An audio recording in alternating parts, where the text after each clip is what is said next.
Hello, good afternoon, and welcome to the Newton College Admissions Panel. My name is Jennifer Garrity. I'm a college and career counselor at Newton North High School. I'm here today with Kathy Sabet, the Newton South High School college and career counselor. We'd like to welcome you to our panel. Although our setup's a little bit different this year, we have four excellent panelists who are here today to talk with you all about what the upcoming college admission cycle is going to be like, especially in light of COVID-19. So today we have Drew Carter, Senior Associate Director of Admissions from the College of Holy Cross, Dustin Hunter, Assistant Director of Regional Recruitment from Ithaca College, Laura Silverman, Assistant Director of Admissions from Northeastern University, and Jules Bannister, Assistant Director of Admissions from UMass Amherst.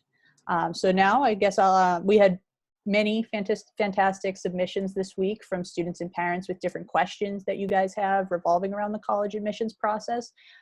Given the overlap and number of questions we received, we've taken the time to group those together so that we can get through as much material as possible in the time that we have here today. So with that, I'll turn things over to Ms. Sabet, who can get us started. Great, thank you so much. Hi, everybody. Hope everybody is safe and well. And just a shout out, we truly miss you. I'm going to start with a question that has to do with transcript. So how will pass-fail grades be assessed, and how will a pass be computed into a recalculated GPA? And whoever wants to dive into that first. Dustin, you want to start? Sure, yeah, absolutely. So, I mean, we're taking things as probably most institutions are a day at a time. We're always looking at students holistically. And so, you know, pass-fail for us is not going to provide something that's much different than what a lot of other states are already transitioning to, which is sort of benchmark assessments and things of that nature. So we're looking at sort of a pass as, you know, congrats, you got through this, and this was a difficult time, and we appreciate that. And we haven't figured out specifically what we'll do, but I don't imagine it's going to impact our review process in any significant way at Ithaca. We're very much focused on the picture of a student overall, and not any one specific semester. This will just be a small portion of the student's transcript. Great. I guess we could just go around the horn. Andrew, maybe? Drew? Yeah, I mean, exactly the same. We don't recalculate a GPA, so that's sort of a non-factor for our application evaluation process. But this is something that's affecting every student across the country, certainly around the world. And so it's not going to negatively impact any one student at any school or any particular school district. No matter what year we read applications, the most important thing that we do is understand context that the student is studying and performing in. That's true for every single year, and that will certainly be true for this spring, and it'll be, in a lot of ways, even easier to understand context this spring because it's global context. Jules? Yeah, unfortunately, well, for better or for worse, we're in the same boat in that we don't know yet. As a public state institution, we adhere to the Massachusetts Board of Higher Education when it comes to our standards for weighting and recalculating grades. So my personal guess is that we will have to wait for some guidance from the Mass Board of Higher Education as to how pass-fails will officially play into a recalculated GPA in our normal process. But that being said, I can echo what Dustin and Drew shared in the sense that it's always about a holistic review. Everybody's in the same situation, and that moving to a pass-fail or credit, no credit system would not negatively impact a student in the admissions process. It just means that we're going to have to do a little bit more digging maybe as to making sure that we completely understand what learning conditions were like for you guys in your school systems during COVID-19. So it's a process that we want to engage in very thoughtfully and very thoroughly. And you can all rest assured that schools that you're applying to will communicate with you as information becomes available about exactly how pass-fail will be evaluated. But the answer is still that we're not sure yet. Laura, hi. Yeah, just to, I think, not echo too much of what everybody else has already said, but at Northeastern, we're in a very similar boat. We have not decided exactly how this is going to work for us next year. But I think really to echo a lot of what everyone else here has been saying is that this is an adjustment that's going to need to be made on our end. It's not on you as parents or as students to be nervous here. We're going to have to make the adjustments. We do recalc GPAs, so we are currently exploring how that's going to look on the pass-fail system. As we know that has been the prerogative of a lot of school districts, and we respect and want to honor that as much as possible. So a lot of like what Jules said there, as soon as we know exactly how this is going to work in the fall, we will be communicating with you, but also don't hesitate to reach out and ask, because I think every institution will ultimately start to handle things a little differently. So it's good to ask these questions and know the nuances in between each university and college. Awesome. Going off the GPA there, is there any advice you can give to current juniors who are maybe hoping to increase their GPA this spring semester, but now given the move to pass-fail, maybe will not have that opportunity? Anyone want to take that one first? I mean, I think one thing I would mention, and I think it just sort of goes for all advice around the college admissions process, first is to focus on the things you can control. And increasing your GPA this spring is probably not one of those things, but the work that you are doing in the home classroom right now, it still will have an impact in your college application. You're still learning, you're still engaging with your teachers, and you're still engaging with your guidance counselor. And recommendations are an important part of the college application. And you are likely to ask teachers who you are interacting with right now to write recommendations on your behalf when you apply to college next year. The guidance counselor who you're beginning to get to know right now is likely to write a recommendation for you when you apply to college. So work hard in the classroom. Understand that your GPA is not likely to change based on a pass-fail system, but the quality of the recommendations written on your behalf can change. And that is all based on how you engage in the learning environment this spring. Yeah, I completely agree. That's what I was going to say as well, is building those relationships and staying in communication with your teachers and people that can kind of advocate for you and speak to you as a student in high school and as a potential member of a university or college community. And then the other thing that I would say, which again is advice that we give every year, but is maybe, even more relevant this year, is, to give us information and communicate with us. The more information that you give us, the better we can evaluate your application. So, you of course want to strike a balance between not, feeling a pressure to submit too much or to like inundate admissions people with information. But at the same time, like if you feel like you'd want to share an example of your work that you did during this time, if you'd like to use the additional information section of the Common App to share some context on things that you were working on or what learning conditions were like for you at your home during this time, that's all information that you can share with us. And there are a lot of different ways to kind of demonstrate who you would be as a community member at a college that you're interested in besides just the GPA. And reaching out to us, asking questions, engaging with us, attending, virtual information sessions and demonstrating your interest in the school. Whether or not the university tracks demonstrated interest will show us that what kind of student you are and in ways that a GPA really can't reflect. So, just don't be afraid to kind of think outside the box in how you show us who you are as an applicant. Awesome. Dustin or Laura, anything to add there?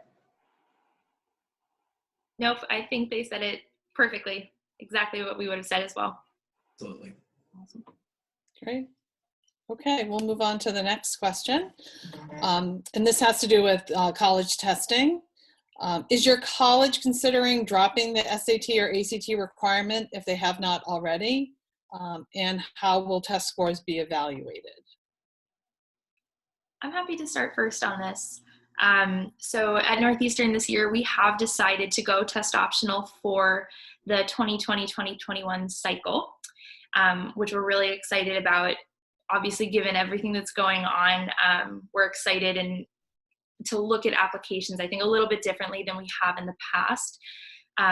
I would say for students who are still interested in submitting their test scores and so ultimately will do so, we're going to look at it just like every other part of the application. Like my colleagues here, we do holistic review, meaning that we're looking at all parts of the application equally.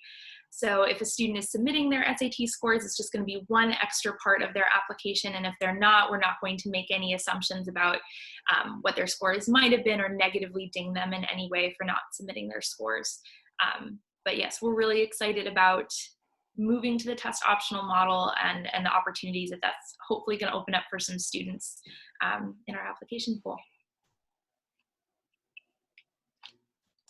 So Ithaca's lucky in that we've been test optional for a number of years, and for the last several cycles have effectively operated in a test blind environment where your scores really have minimal impact on what your admission decision would be.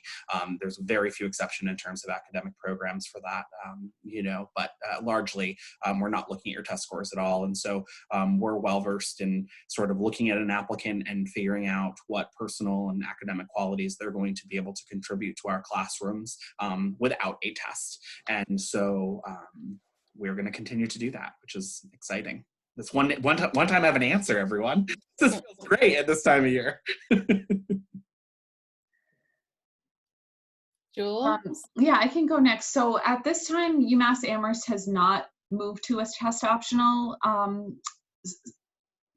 process for the next year. We continue to have options for students who are in state who have learning differences or on an IEP or 504. We'll continue to have the ability to waive the testing requirement as always.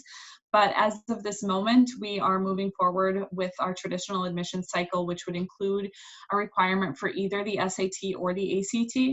UMass has a fairly comprehensive FAQ web page up around admissions during COVID-19. And one of the questions is, I'm looking to apply for 2021.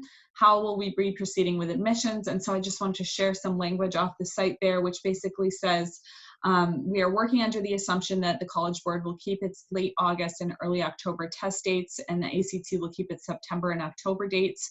Testing on these dates should allow students to apply to early action, but if you're more comfortable applying later, regular decision is a great option too. We consider early action and regular decision applicants equally, so you're not at a disadvantage if you choose to apply later in the season, which might allow for more time to find a testing date that works for you, have some more time during your senior year to build those grades, depending on what senior year looks like for everybody.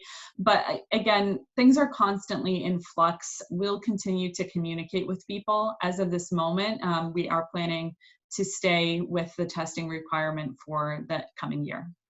That being said, actually, I just want to say one thing. It's always just one part of the holistic review, and I think this year especially, we will continue to take things with a grain of salt. We know that things like test prep, may have been impacted, and the testing format may be different, which may have positive or negative implications on how it works for a certain student.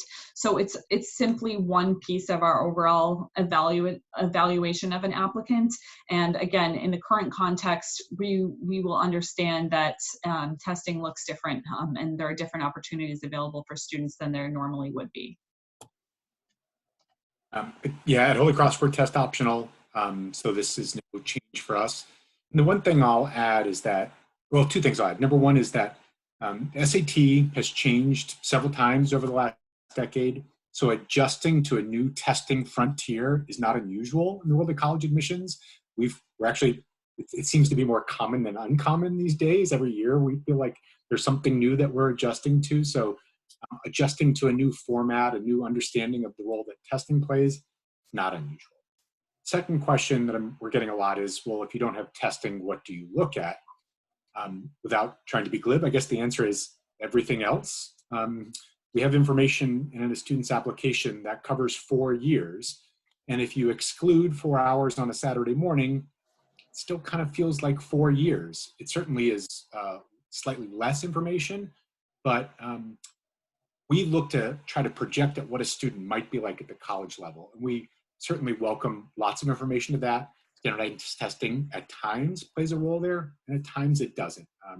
It is certainly a piece that we can use but is not a required part of the application to Holy Cross, and certainly at a lot more colleges starting next year. Awesome. Fantastic. Right before we move on to the next question, I'm just going to add one more box to the screen. We have an interpreter here to sign the presentation. So just 1 second. So she should be joining in just, there we go. So the next question, something that students have started to be thinking about as juniors now, essays. So will essays, do you feel that they'll have a greater importance in the admissions cycle this year, given the changes in the lack of testing opportunities, pass-fail grades? Do you foresee essays taking on a greater role in the process? And do you also see the number of required essays changing? So I can start with this one if you'd like. I think any time that a piece of information is removed from the process, such as a junior year GPA or a standardized test, then that by nature is going to place more emphasis on the information that we do have. So in that sense, yes, I think the essay can play a greater role just because we may be relying on it as one of the only possibly sources of information that we have when we're looking at your profile if you're in a test optional environment and your GPA has been impacted or moved to pass fail.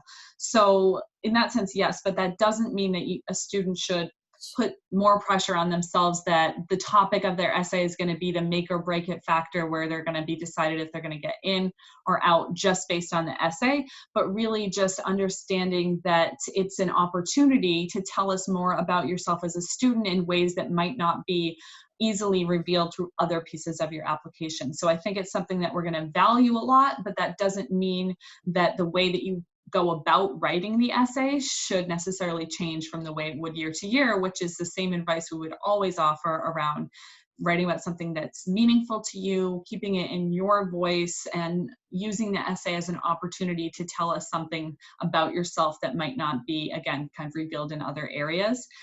For UMass Amherst specifically, I don't foresee an additional essay or writing supplement requirement. Again, you're welcome to submit additional writing to us if you'd like to, and there will be a spot on the Common App not only to talk about additional info in general, but my understanding is that the Common App is developing a section that will give you the opportunity to talk again about what what your school experience was like in the time of kind of remote and online learning. So there'll be some additional writing, not necessarily an additional personal statement, at least from our end.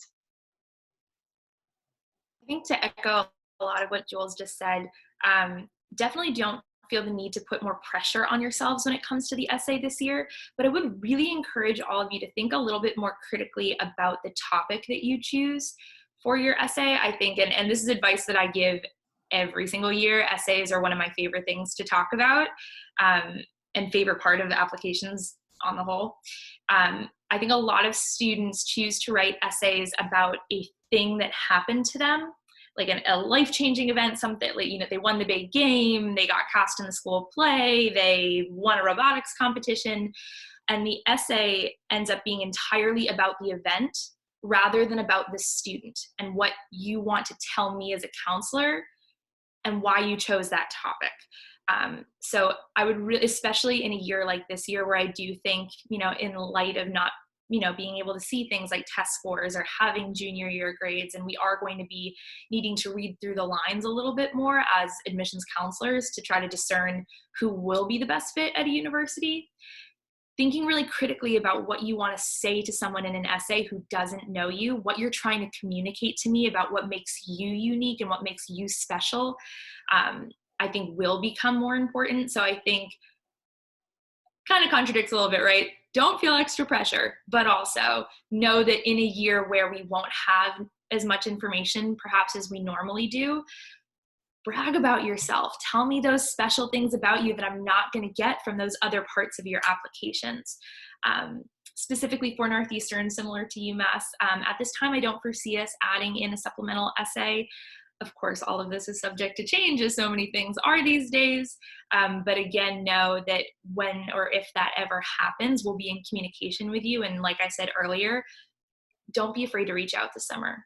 We have and learn new information every single day. So what I know this week might be different from what I know next week or a month from now. So feel free to continue to reach out.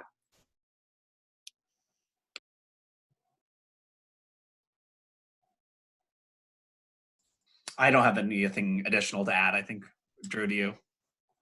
I mean, all I would say is, you're going to receive tons of advice about the essay between now and when you actually submit it, and you're going to forget 99% of it, which is good because 99% of it's actually really bad advice. This is the 1%. The advice you should listen to is advice from your guidance counselor and from college admissions professionals. All the other advice, just tune it out. Great. All right. All right, so we're going to move on. The next question is going to have to do with extracurricular activities. So given the cancellation of many extracurricular activities this summer, this spring, and this coming summer, what advice would you give to students? I'll just add something quick. I had this thought the other day, and I was thinking back to my experience in high school and how devastated I would have been to lose out on a season or a term of many of my passions that existed outside of the classroom. And I was projecting back and thinking about like what it would have been like for me and what it would have been like for me to write an application the following fall. And I guess it brought me to this thought. It is so easy to focus, particularly right now, on the things that we don't have, on the opportunities that are lost, and on the things that we can't do. And while I think they're important to recognize, just as important is to think about the things that we can do. And I had this thought, I can't wait to read that essay next year from a student who writes about how they continued their work with the French club. The French club was discontinued, but man, they started watching French movies online and reading French articles from French magazines. There are opportunities to persevere here through extracurricular activities. And they're not going to be the same. It's absolutely not going to be the same. But my advice would be to look for opportunities to still pursue this passion, and it will enrich your day. It will enrich your week, your month, your life, and maybe just your college application. That's great. I also think it's really important for students and families to understand that we aren't going to be negatively judging you for what you're experiencing during this time and for the loss of your extracurriculars, your volunteer activities. Again, going back to your GPA, I know some students, may have been really looking to, maybe they're on an upward trend with their GPA and now it's kind of stagnated because they can't get those A's and B's that they would have been earning. And that we get that. We are in the same, we're experiencing this right alongside you, and everybody has different circumstances that may be impacting their ability to, pursue things in this time, like whether that's literally like internet access and devices, whether it's you have 6 siblings and you're all in the house and it's crazy and there's always noise and it's hard to do things, whether your parents are essential workers and you're dealing with extra responsibility at home. And then just the fact that like we're going through like a crisis right now, and it is traumatic, and it's hard sometimes to like, show up in the same way that you would have normally, because there's anxiety, there's fear, there's uncertainty, and there's a lot of different constraints. So that we're not going to be saying, why weren't you doing this? Why weren't you doing that? We are going to be compassionate and understanding through this process. And we expect to see holes in your, or gaps where we know that you would have been doing things, and that we totally get it. We are here to support you and be resources for you. We're looking at your potential, and just to take any kind of pressure off of yourself that you can in terms of what you should be doing during this time, because it's really completely unprecedented and there's no right or wrong way to go about it. Just share with us what you can about what this has been like for you, and know that we're on your side. Absolutely, and I just sort of echo the fact that we are all colleges are trying to remain as student-centered as possible, and we all recognize that it is our responsibility as institutions of higher learning that we'll look to fill those gaps for you. We will provide different types of opportunities. And I think many offices have already started that process as they had to look at how we worked with our admitted students. And that was a completely different approach that we had to take this year. And we were happy to take that work on as an institution, because we know we want you to be successful as students. And so we'll take the same approach as we transition these students to our campuses in the fall. And as we start working with you through the application process, we'll do as much as we need to do to support the gaps that you're perceiving. And we'll help you through that. Yep, I completely agree with what the three of you all just said as well. And I would really encourage students as well to not be afraid to think a little bit outside the box in terms of what extracurricular involvement means. I can't tell you how many times after, we get through a cycle, a student says, I put all these things on my activity sheet, but, I also was working part-time 15 hours a week. And I'm like, why didn't you put that on your application? Like, that is an extracurricular activity. Things like, helping out around the house and I don't mean like chores, please don't put chores on your activity sheet. But things like, maybe you're helping your younger siblings as they're working through their curriculum. As we've shifted to a virtual environment, maybe you have to watch your siblings more frequently, especially if your folks are essential workers and are out of the house. So I would say, don't be afraid to get creative with this year. And also, I think, to echo a lot of what Drew said, be creative with virtual stuff. If clubs aren't running this year, depending on what the state says in terms of if we are, allowed to start school this fall, don't be afraid to reach out to your friends who you're in those clubs with and connect virtually and keep talking about things that you're passionate about, and feel free to outline that in your applications. But also, to Jules' point, there is not anything that we are all supposed to be doing right now. So we are all here with you. It's our institutions that are going to have to adjust to what we're seeing, not you all that need to make the adjustments. Awesome. Next, we'll be talking a little bit about the application review process. Do you guys foresee any changes in your review process due to COVID-19, and in particular the application timeline, such as students who were thinking maybe I'll apply early decision, early action next fall, or students who may have an audition component when it comes to their application? So for us, again, as of right now, we are planning to move forward with our regular deadlines, but really want to emphasize that regular decision is a completely valid option, and that there's really no advantage for us to applying early action other than hearing sooner. So we probably, I would guess, are expecting more students will apply regular decision this coming year than it normally would, where it's usually more of a 50-50 split. And that's okay. We'll expect that. So it's not like we're going to then say, okay, so we're going to fill up half the class with our early action, and then we have tons and tons of people applying regular decision and we don't have room. We will, work with setting our academic admission standards in order to allow for people to choose when is the best time for them to apply, with the expectation that more people will need more time to figure out what schools they want to apply to, take standardized tests if need be, get settled in with their senior year curriculum, whatever that may look like. But as far as I'm aware, there hasn't been any discussion of change to the deadline, because we feel like our regular decision deadline of January 15th should hopefully be workable for most students. Again, if other circumstances come up and we feel that a change needs to happen, we'll communicate, but not at this time. I think that answered the whole question. Okay. Similarly, we have no plans to change our application deadlines. I do foresee us shifting a little bit in terms of how we actually read applications. Obviously, this year with us being test optional, it'll be a big shift for our university, and one that I'm really excited about, because I think it's going to force us as an institution to continue to look more critically at applications in a good way.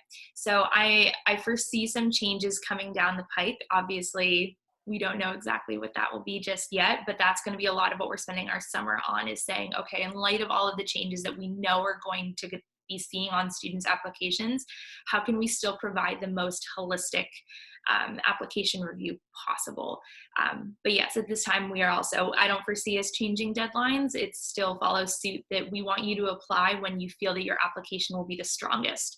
So if it's going to be the strongest for an early decision or an early action deadline, submit then. If you know that, you wanted to get your grades up junior year, but we weren't able to do it because of COVID, and you want to spend that extra time working on those GPAs, do that. Submit during regular decision. You're not going to be penalized for that. We expect to see that, I think, every year, but we'll expect to see it probably a little bit more this year. So always have to do what's best for you, and apply when your application is going to be the strongest.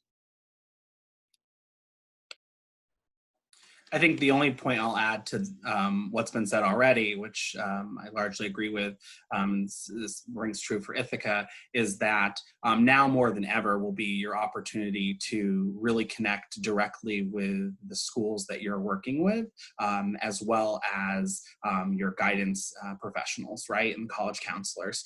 These are the folks that are going to have the most up-to-date information, because this cycle is going to look different.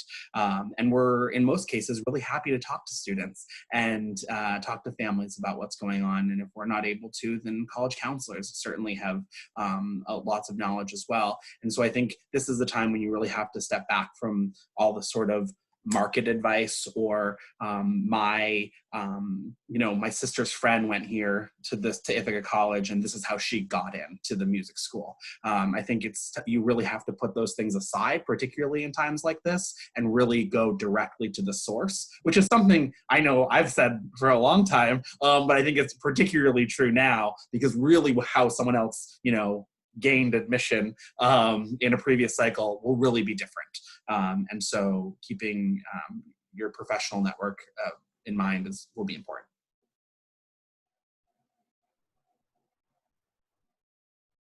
Dustin, I think that's a great point, and it speaks to exactly what I was going to add on, which is to say, this year more than ever, I'm highly recommending and suggesting for students to sign up for the mailing list for the colleges that they might be interested in.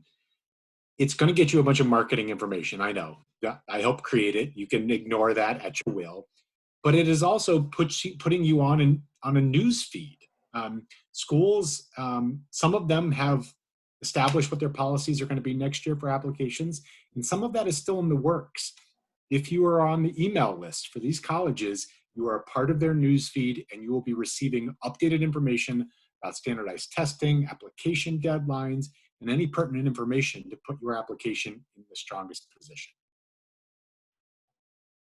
Right. That really does lead us into our next question. From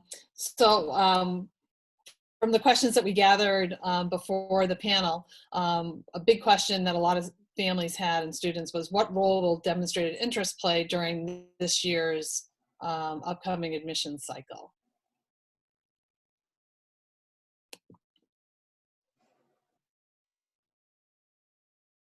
So for us, except maybe Drew, you wanted to talk, but you didn't get to your microphone yet. For us, we do look at demonstrated interest, but it's not something that is going to disqualify you from admission if you're not raising your hand and saying, hi, I'm interested. An application to us is some level of interest in the institution. And so I think that from Ithaca's perspective, we're pivoting as quickly as we can to provide those opportunities for students. For our institution, it's in our institution's best interest to have you know as much about the college as possible. And we feel like, oh man, these students right now have very limited resources, because the answer used to be, get to our campus, check us out. And now you can't do that. And so we are working around the clock to sort of create opportunities for you and your families to really figure out what Ithaca College is. And I'm sure my colleagues would echo the sentiment. And so we hope that we'll be able to have those online engagement opportunities for you, and then provide,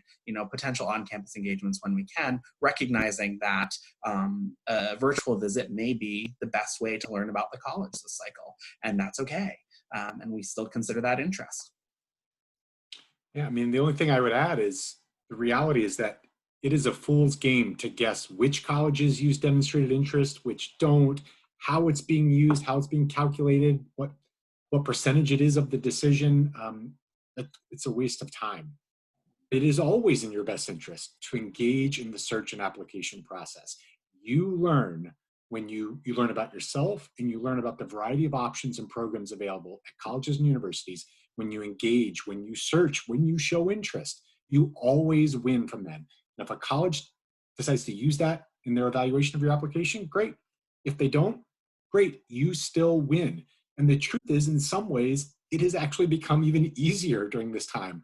I sat in on an information session at Reed College the other day. Reed College in Oregon. I sat in on their information session. That is something I never could have done until this spring, because now all of a sudden, all of those information sessions are online. Before, I would have had to fly to Oregon to sit in on an information session at Reed College. So there are, in some ways, it is even easier to engage and learn about colleges right now. It is always in your best interest. The college uses it, great. If not, it doesn't matter. You still win. That's great. Awesome. So next question, I know one that we heard about a lot when we got questions from students and families from our Google form last week is when it comes to the topic of deferrals. So our question is, how is your school working with current seniors when it comes to deferring their admission a year? And what impact do you think that will have on the upcoming admission cycle for the current junior class? I'm happy to talk a little bit about this. We've been getting a lot of inquiry about deferrals recently, not actually a lot of students who ultimately end up deferring. And I think it's very easy right now to feel like deferral is a good option. However, deferrals are really only meant for students, at least for Northeastern on the whole, for students who are interested in taking a gap year because they don't necessarily feel like they're ready to enter college for one reason or another.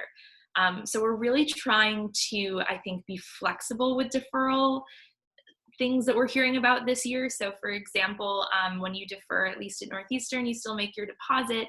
And then we give students until July 1st to let us know if they ultimately want to defer.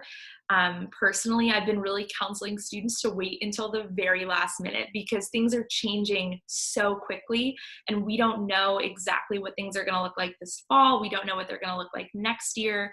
Programs that they might be interested in doing to replace this first year at our university may or may not run for one reason or another. So we're really encouraging people to wait until they have the information or the most information that they possibly can to make an educated decision. In terms of how we see this affecting what we're looking at for next year, we don't ultimately foresee a lot of students deferring, I think, in general, because it gets back to the point of deferrals are more meant for students who are looking to take a gap year, not wait a year to go to college because they're not sure what things are going to look like in the fall. So I think in general, we're not anticipating seeing a huge percentage of students who were supposed to start this fall, starting in fall of 2021. But it's something that we're going to work with on a changing basis, and it won't affect anything that this year's junior class is doing because the two are they're not really related to each other. And we're not going to penalize one group of students over another because of the decisions that one group makes, if that makes sense. Yeah, at UMass Amherst, we have a policy where students have to request to be approved for a deferral, and it has to be for extenuating circumstances. So that could be something like participation in a formal gap year program, especially, a religious-based program or service program, or for medical reasons or something like that. So our decision has been that COVID-19 in and of itself, the existence of COVID-19 and the surrounding uncertainty is not considered an extenuating circumstance. Obviously it is an extenuating circumstance of life, but in terms of reasons why we would grant a defer exception, an allowance to defer for a year, the fact that there's uncertainty around what the coming year will look like is not being considered for a reason that we would grant a defer. A medical reason, yes. We also have students who may, be in a high risk group or be immunocompromised or live in an area where they cannot travel to campus next year, in which case we'll be offering the opportunity to learn remotely whether or not we open for normal, procedures. We understand some students will need to remain at home and learn remotely, so we're offering that opportunity.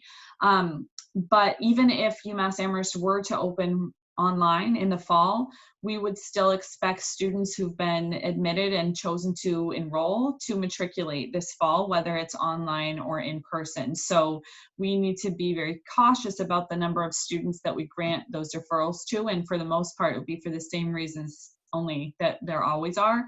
And then if students choose not to enroll for the fall and they're still interested for the coming year, then they would need to reapply, and they would be considered in the same application pool as anyone who was applying to start in fall 2021.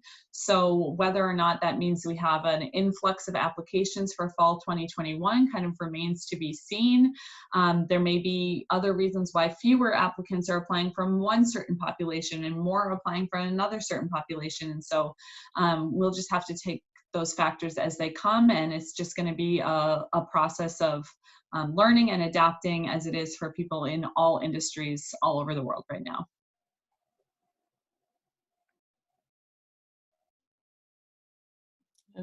Anybody else there? The only good piece of news is I'll share with you all is the population in New England's declining and has been declining for a number of years. So if you're worried specifically about how many spots, there are already less students applying. So lucky for you all. Yeah, we're still going to want you.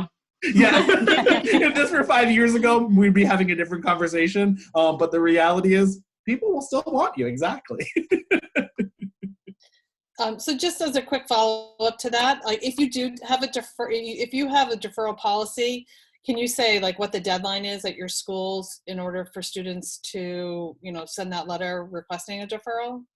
For us, it's August 1, and I would echo what Laura said, that we're encouraging students to wait until it gets closer to that date to decide if they'd like to request a deferral. But same with Northeastern, they would have needed to already deposit in order to be considered.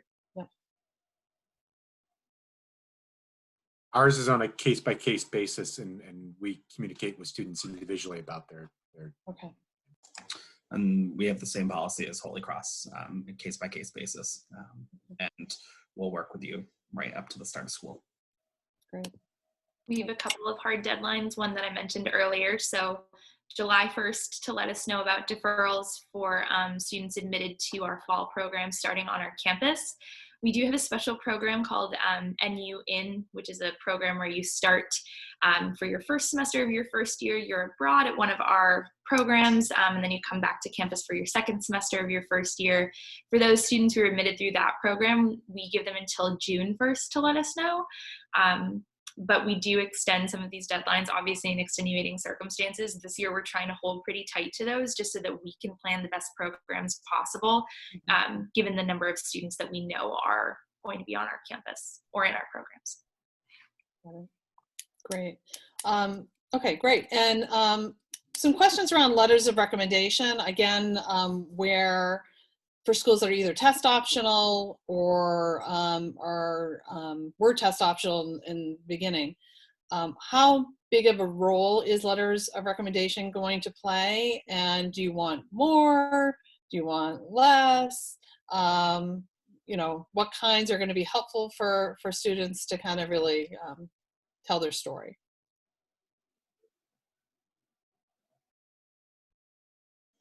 Well, we don't want more. I'll tell you that much.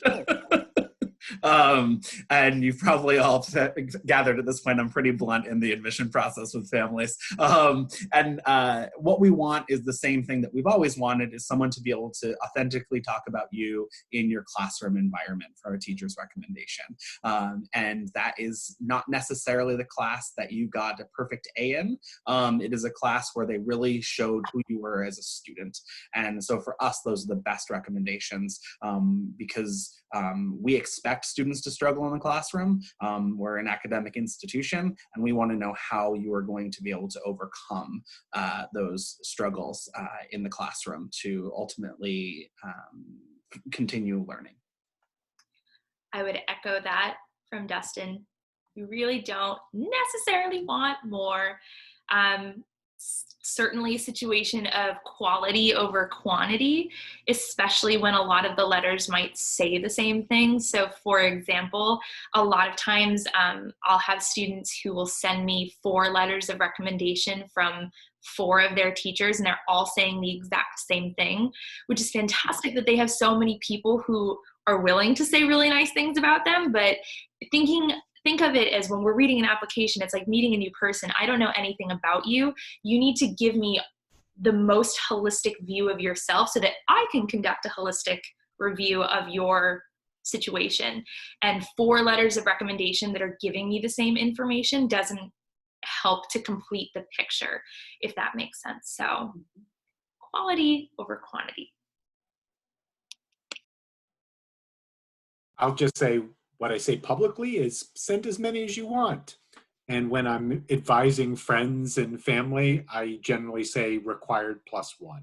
So if a school requires 1 teacher recommendation, it's fine to send that one plus 1 more.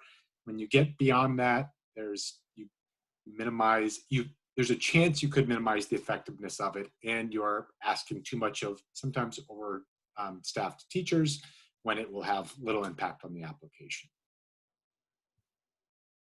Yeah, I would go back to what Drew said earlier, which is that the letters of recommendation and what's going to be in them is one of the only things that you have kind of control over at this moment, because whether or not your engagement and interaction with your teachers looks completely different than it normally would, you still have an opportunity to engage, to build relationships, to show up in one way or the other. And again, I do want to be, cognizant of the fact that everyone has different limitations on what their ability is to, engage with teachers. Again, whether it comes down to devices, internet access, home environment, but do what you can to maintain contact with your teachers and show up for what they're asking you to do, and show them what kind of student you really are, even in a non-traditional environment, because those are the kind of things that they're going to share with us that are going to be so valuable going into the next year. So that's an area that you can, kind of safely focus on and know that that's going to help you going into next year. Awesome. Can I just ask one go ahead. I'm sorry, Jen. No, go ahead. No, I was just going to say that typically, we recommend that the students aim to get junior teachers because they will have seen them potentially the whole year, right? And so I'm just wondering with like the disruption, I mean, the teachers are still having, contact, and they're still learning and in class with them, but is there any rationale for being open to, like, if students apply regular deadlines, having students have a senior first, a senior teacher who has seen them the first half of the year? I mean, could you see a reason to be open to that? I think kind of whatever works for the student and whatever feels best for the student, but going back to what Laura said, kind of having that complement of maybe both, maybe a junior teacher and a senior teacher that can speak to you as a student in different kind of environments would be valuable. Mm-hmm. I would also say that I think it's more about the person who the student wants to interact with. Like, I think it's as humans, it's easy to understand who we're interacting with and who sees us and who understands us and can speak about us. And if that happens, you make that connection with a teacher your senior year, and they are able to offer that insight into you, don't be afraid to reach out to those teachers. I think we're not necessarily always looking at like, oh, well, this student sent a recommendation from a teacher that they had during their first year in high school. Like, this is no longer relevant. We trust a student's judgment and who they're reaching out to ask to write very personal recommendations for. So I think it's on the student's judgment of who they think is going to give the most clear picture to us, again, strangers who don't know the students. So I would say, yeah, of course, if that connection is being made with a senior teacher, for sure. Awesome. So for our panelists, is there anything else that we haven't touched on today that you think our students and their families would find helpful in this process as they begin, researching colleges, beginning applications?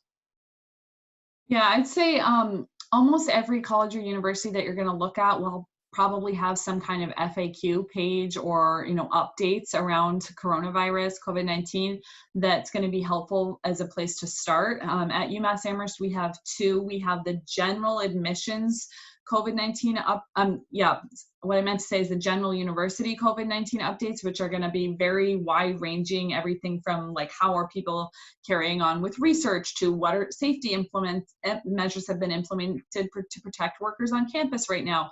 And then we have our specific admissions COVID-19 website with FAQs that's going to have answers to a lot of the questions that were asked here and questions that I've seen, you know, coming in through the chat or through the Q&A that we won't be able to answer today, but they're online. A lot of times they say things like, we're not sure yet, but here's what we do know, or, you know, we'll be in touch with you, but it can be a good place to just kind of start. And so I'd encourage you to look for those kind of pages and maybe even bookmark them or put them, you know, in a sticky note or a spreadsheet to come back to as you go through this process, because we'll continually be updating them. And the other thing is just like general advice to like, take this one thing at a time. I think in general, it can be extremely overwhelming to think forward to through senior year, through the college admissions process, let alone given all the unknowns that we currently have. And just, even though it's easier said than done, try to trust the process in that we will communicate with you. We will be working very hard to implement fair and equitable review processes. And that it's, again, you know, just echoing what my colleague said, it's not all on you to feel like you need to navigate this process alone, or that you need to kind of figure out how you can, you know, do everything you need to do to be admitted to a school. We don't even know what learning on campus is going to look like in the fall and beyond. So just have patience through this process, do what you can, and take it one thing at a time instead of feeling like everything needs to be known now before you even start the process, because that's just going to be very stressful for you as a student and as parents. So just, again, don't bite off more than you can chew, and look for resources online that are available to you as they continue to be updated.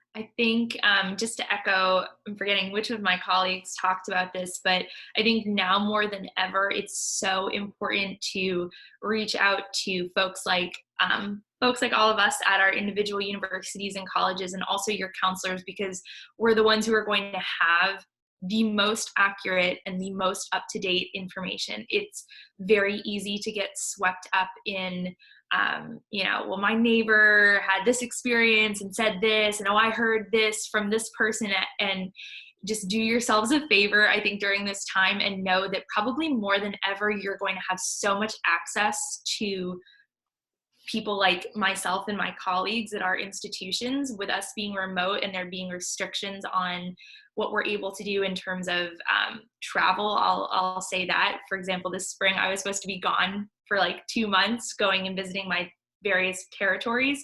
And instead I was home, and I'm on the phone with families and students answering their questions, and it will continue to be that way moving forward. So don't be afraid to reach out and ask us. This is exactly what we are here for. We're here to help you and answer these questions. So I would say trust us as much as possible. Trust this process. Trust your counselors. And don't be afraid to ask questions, because especially right now, there are a lot of questions. There are a lot of unknowns. And the more that we can do to inform you, the better information you'll have, and you'll feel better about making decisions. So. I'll say, you know, very quickly, in junior, spring, and summer are a great chance in the past always to visit colleges. Well, in a world where all visits are virtual, take this opportunity to learn about some schools outside of the Northeast. I guess I say this with some hesitancy because we're all Northeast schools, but explore just a few. You know, if you're looking at small liberal arts schools, there are a million great ones in the Northeast. Sit in on an information session at Reed College, at Grinnell College, at some of these great schools outside of the Northeast. If all visits are virtual, take the opportunity to explore the country. Yeah, and the only thing I will add is that, you know, take some of the pressure off yourself and recognize that I know, as someone that's worked in admissions for a while, that every year I admit a student that had a bad 4 months of their life. I admit a lot of students had a bad 4 months of their life. And that my job is to, make a case for admission. And I think that's what we all feel our job is to make a case for admission for students. And so we recognize what's going on. And this is not, it's similar to Drew's comment of, we don't have that 4 hours, but we don't have these 4 months. But we still have other aspects of you to learn about, and other aspects we're really excited to welcome to our campuses. And we'll make our campuses all the better for that. Awesome. Thank you all. That about wraps up all the time that we have today. First, I want to thank all of our panelists for joining us today. I know the Newton community greatly appreciates you all being here. Just a reminder that this panel is being recorded and will be posted hopefully by the end of the day today, if not tomorrow, for Newton North students. You can find it in the Info for Juniors Google Doc that has been emailed through the House office and is also available on the front homepage of Naviance. Ms. Sabet, where can South students ultimately find the link to this panel? So most of the updates in terms of information for juniors is going to be, and seniors as well, is going to be on the College and Career Center webpage, which is off of the main Newton South webpage under counseling. So you can find it there. Awesome. And I want to say thank you to you guys. Awesome, really, good information, timely. It feels good that you guys are so supportive of our students and our families, and certainly us as counselors. Absolutely. So thank you for everyone in the Newton community who's joined us today. You can find this panel soon, and please feel free to reach out to your counselors at your school if you have any further questions. Thank you all, and have a great afternoon. Great day.